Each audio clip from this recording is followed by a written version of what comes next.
جناب امان اللہ خان صاحب کا ہے جو نارتھ ویسٹ لندن سے تشریف لائے ہیں. جی حضور، ان کا سوال ہے افغانوں میں احمدیہ تحریک کا اثر رسوخ کتنا ہے؟ اس سلسلے میں آپ کیا اقدام کر رہے ہیں؟ کہاں ہیں ہمارے بھائی جو انہوں نے سوال کیا؟ امان اللہ خان صاحب. ٹھیک ہے، تشریف.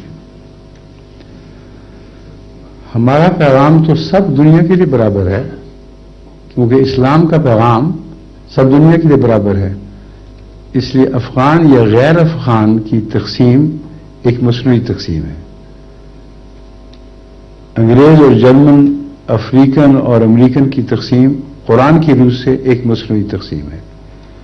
قرآن ایک عالمی پیغام ہے، اور یہ پیغام ہمارا کام ہے کہ ہم سب دنیا میں پھیلائیں، جن میں افغان بھی شامل ہیں.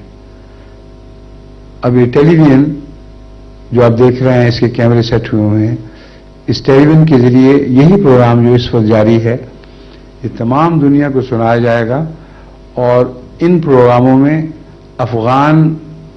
افغانستان میں بولنے والی زبانیں بھی شامل ہوتی ہیں، اور ان پروگراموں کے تراجم افغانستان میں سمجھی جانے والی زبانوں میں کیے جاتے ہیں. تو اس سے زیادہ ہم اور کیا خدمت کر سکتے ہیں؟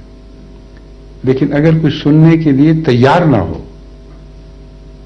اور اگر کسی کے خون میں ایسا ظلم شامل ہو جائے جو اس کی قرآن جس ظلم کے خلاف جہاد کرتا ہے، اور وہ اپنے ظلم کو قرآنی جہاد قرار دے رہے ہوں، تو پھر ان کا حال وہی ہے کہ سنتے ہیں مگر بہرے ہیں، دیکھتے ہیں مگر اندھے ہیں، دلوں پر مہر ہے، کوئی پیغام نہیں ملتا.